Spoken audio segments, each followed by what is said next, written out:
Primeira Carta de João. 1 João 1.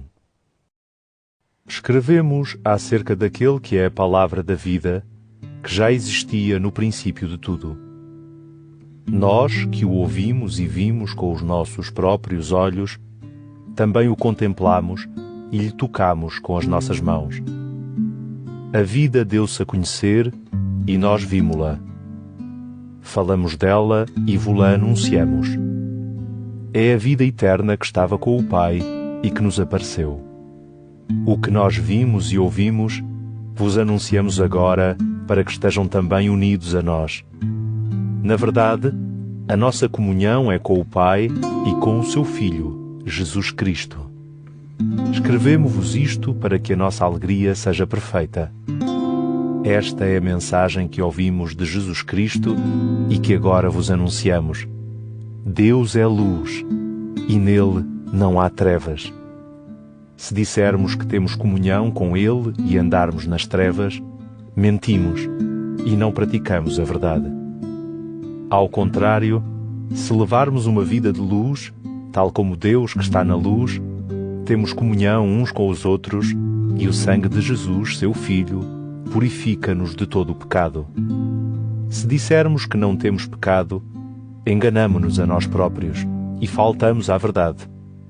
Mas se confessarmos os nossos pecados, Deus, que é fiel e justo, perdoará os nossos pecados e nos purificará de todo o mal. Se dissermos que não cometemos pecado, fazemos de Deus mentiroso e a sua palavra não está em nós. 1 João 2. Meus filhos, escrevo-vos isto para que não pequem. Mas se alguém cair em pecado, temos quem nos defenda junto do Pai, Jesus Cristo, o justo. Ele é o sacrifício de expiação pelos nossos pecados, e não somente pelos nossos, mas também pelos do mundo inteiro. A prova de que o conhecemos está em cumprirmos os seus mandamentos. Quem disser que o conhece, mas não cumprir os seus mandamentos, é um mentiroso, e nele não está a verdade. Mas aquele que guarda a sua palavra, nele se realiza de forma perfeita o amor de Deus. É assim que sabemos que estamos unidos a Deus. Aquele que diz que está unido a Deus tem de seguir o caminho que Jesus seguiu. Queridos amigos, não vos ensino um mandamento novo, mas sim um mandamento antigo, que receberam logo no princípio. Este mandamento antigo é a palavra que vocês ouviram. Mas é um novo mandamento que vos escrevo, e a sua verdade mostra-se tanto nele como em vós, pois as trevas afastam-se e a luz verdadeira já brilha. Aquele que afirma que vive na luz, mas tem ódio ao seu irmão, ainda continua nas trevas.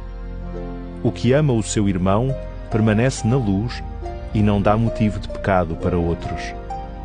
Mas aquele que tem ódio a seu irmão vive nas trevas, caminha nas trevas e não sabe para onde vai, porque as trevas lhe cegaram os olhos.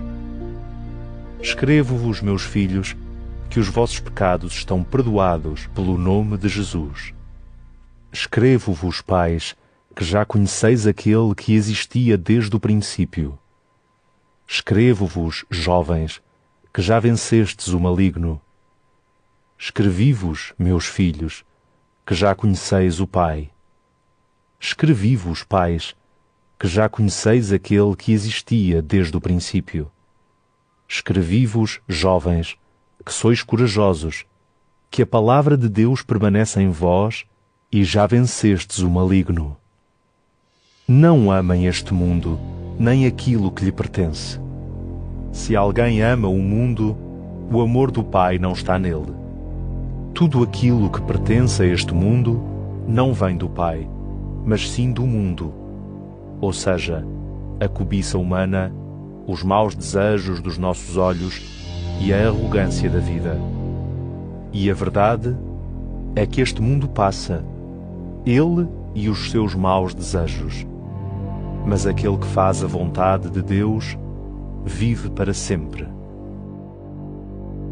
Meus filhos, o fim está próximo. Ouviram dizer que o Anticristo havia de vir.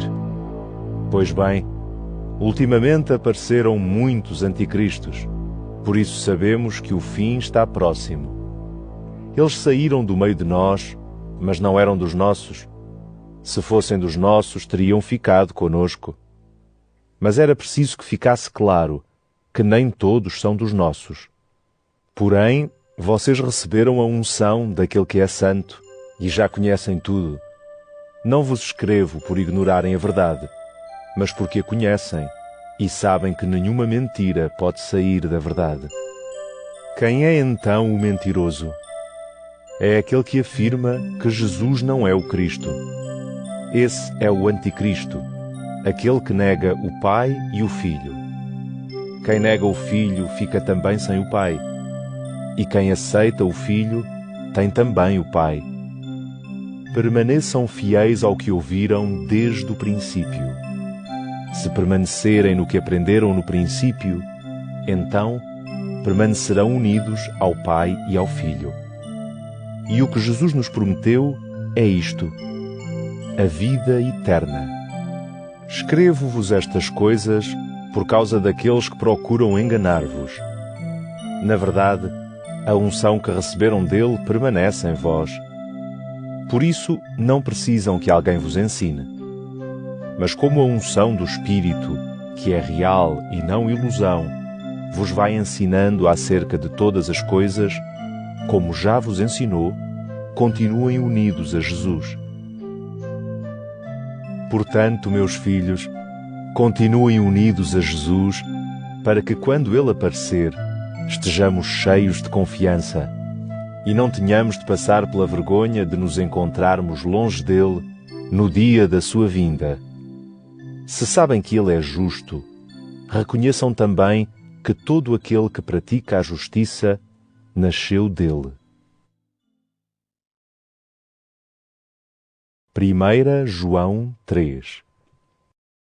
Vejam com que amor o Pai nos amou a ponto de sermos chamados filhos de Deus.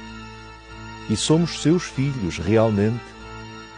É por isso que o mundo não nos conhece, uma vez que não conhece a Deus. Queridos amigos, agora somos filhos de Deus, mas aquilo que havemos de ser ainda não é totalmente claro. O que sabemos é que, quando Jesus aparecer, havemos de ser iguais a Ele, porque havemos de o ver tal como Ele é. Todo aquele que tem esta esperança purifica-se para ser puro como Ele. Todo aquele que comete pecados desobedece à lei de Deus, porque o pecado é uma desobediência a Deus. E sabem muito bem que Jesus veio para nos tirar os pecados, e nele não há pecado. Todo aquele que permanece nele não peca, e todo aquele que peca não o viu nem o conheceu. Meus filhos, não se deixem enganar por ninguém. Todo aquele que pratica a justiça é justo, tal como Cristo é justo. Todo aquele que peca pertence ao diabo, porque o diabo pecou desde o princípio. E o Filho de Deus manifestou-se precisamente para destruir as obras do diabo. Todo aquele que nasceu de Deus não comete pecado, porque nele permanece a semente de Deus. Não pode pecar, porque nasceu de Deus. A diferença entre os filhos de Deus e os filhos do diabo é esta: todo aquele que não pratica a justiça e nem ama o seu irmão não é de Deus. A mensagem que ouviram desde o princípio é esta: amemo-nos uns aos outros. Não como Caim, que era do maligno e matou o seu irmão. E por que é que ele o matou? Porque as suas ações eram más, ao passo que as do seu irmão eram justas. Não se admirem, irmãos, se os que são do mundo vos odeiam. Nós sabemos que passamos da morte para a vida porque amamos os irmãos. Aquele que não ama ainda está morto. Todo aquele que tem ódio ao seu irmão é um assassino. E sabem que os assassinos não têm dentro de si a vida eterna. Eis como nós podemos saber o que é o amor. Jesus Cristo deu a sua vida por nós. Portanto, também nós devemos dar a nossa vida pelos nossos irmãos. Se alguém possui bens neste mundo e, vendo o irmão em necessidade, lhe fechar o seu coração, como permanecerá nele o amor de Deus? Meus filhos, não amemos com palavras e discursos, mas com ações e com verdade. Desta maneira, sabemos que somos da verdade e que a nossa consciência se pode sentir tranquila diante de Deus. Se o nosso coração nos acusa, Deus é maior do que o nosso coração e conhece tudo.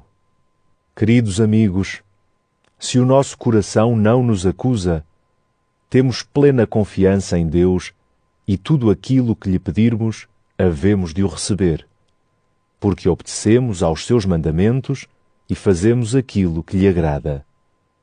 E aquilo que ele nos mandou é que acreditemos em Jesus Cristo, seu Filho, e nos amemos uns aos outros como ele nos mandou.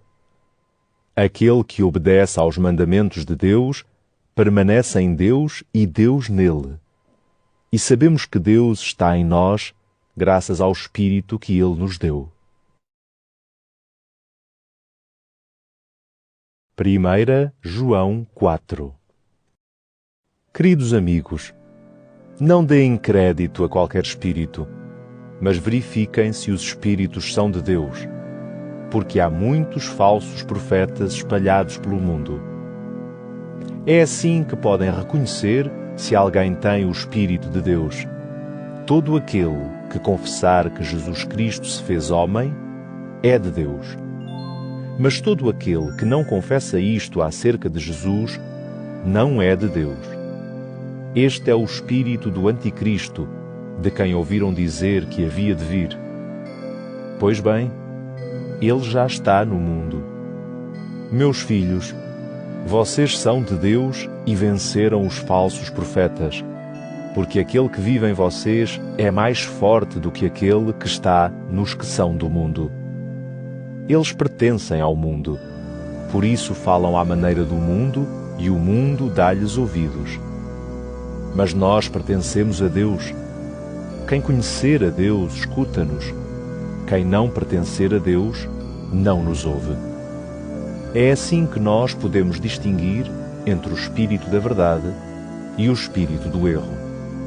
Queridos amigos, amemo-nos uns aos outros, porque o amor vem de Deus. Todo aquele que ama nasceu de Deus e conhece-o. Aquele que não ama não conhece a Deus, uma vez que Deus é amor. Foi assim que Deus mostrou o seu amor por nós. Enviou o seu Filho único ao mundo para recebermos a vida por meio dele. E esse amor consiste nisto: não fomos nós que amamos a Deus, mas foi Ele que nos amou e nos enviou o seu Filho para ser sacrifício de expiação pelos nossos pecados. Queridos amigos, se Deus nos amou desta maneira, também nós devemos amar-nos uns aos outros. Nunca ninguém viu Deus. Se nós nos amarmos uns aos outros, Deus está em nós, e o seu amor realiza-se de forma perfeita na nossa vida. A prova de sabermos que vivemos em Deus e Deus em nós é que Ele nos concedeu participar do seu Espírito. Nós vimos e damos testemunho de que o Pai enviou o seu Filho para ser o Salvador do mundo. Todo aquele que confessar que Jesus é o Filho de Deus, Deus vive nele e ele em Deus. Nós sabemos e acreditamos que Deus nos ama. Deus é amor. Aquele que vive no amor permanece em Deus e Deus nele. Deste modo, o amor de Deus torna-se perfeito em nós, a fim de termos confiança para o dia do juízo, pois tal como Ele é, também nós somos neste mundo. O amor não conhece o medo. O amor verdadeiro afasta o medo. Quem tem medo receia o castigo, e por isso quem tem medo não é perfeito no amor. Nós amamos porque Deus nos amou primeiro. Se alguém diz que ama a Deus, mas tem ódio ao seu irmão, é um mentiroso. Aquele que não ama o seu irmão, a quem vê, como pode amar a Deus, a quem não vê? O mandamento que Jesus nos deixou é este: aquele que ama a Deus deve também amar o seu irmão. 1 João 5. Todo aquele que crê que Jesus é o Cristo, nasceu de Deus. E todo aquele que ama o Pai que gera os filhos, ama os filhos que são gerados por Ele. Nós sabemos que amamos os filhos de Deus se amarmos a Deus e cumprirmos os seus mandamentos. O amor de Deus consiste em cumprirmos os seus mandamentos. E os seus mandamentos não são um fardo, porque todo o que nasce de Deus vence o mundo. E a vitória sobre o mundo é a nossa fé. E quem é que vence o mundo? Só aquele que crê que Jesus é o Filho de Deus. Este é Jesus Cristo, que veio pela água e pelo sangue. Ele não veio apenas na água, mas na água e no sangue. O Espírito de Deus dá testemunho que é assim, e esse Espírito é a verdade. Há, pois, três que dão testemunho: o Espírito, a água e o sangue. E os três estão de acordo. Se nós aceitamos o testemunho dos homens, com mais razão devemos aceitar o testemunho de Deus. E o testemunho de Deus é a respeito do seu Filho. Aquele que crê no Filho de Deus aceita esse testemunho. Aquele que não crê em Deus faz de Deus mentiroso, porque não aceita o testemunho que Deus dá a favor do seu Filho. E o testemunho é este: Deus deu-nos vida eterna, e esta vida está no seu Filho. Quem tem o Filho de Deus tem a vida. Quem não tem o Filho de Deus não tem a vida. Escrevo-vos estas coisas para que saibam que têm vida eterna, pois creem no Filho de Deus. A confiança que temos em Deus consiste nisto: se lhe pedirmos alguma coisa segundo a sua vontade, Ele atende-nos. E assim, como sabemos que Ele nos vai atender em tudo o que lhe pedirmos, temos a certeza de que o obteremos. Se alguém vir o seu irmão cometer um pecado, mas dos pecados que não levam à morte, deve orar a Deus, e Deus lhe dará vida. Mas isto só vale para os pecados que não levam à morte. Há, porém, um pecado que conduz à morte, e por esse pecado não digo que devam orar. Qualquer ação má é um pecado, mas há pecados que não levam à morte. Sabemos que quem nasceu de Deus não peca mais, porque o Filho de Deus guarda-o e o maligno nada pode contra ele. Sabemos que somos de Deus e que o mundo inteiro está sujeito ao poder do maligno. Sabemos de facto que o Filho de Deus já veio e que nos deu inteligência para conhecermos o Deus verdadeiro. E nós estamos unidos ao Deus verdadeiro pelo seu Filho, Jesus Cristo. Este é o Deus verdadeiro e é a vida eterna. Meus filhos, guardem-se dos ídolos.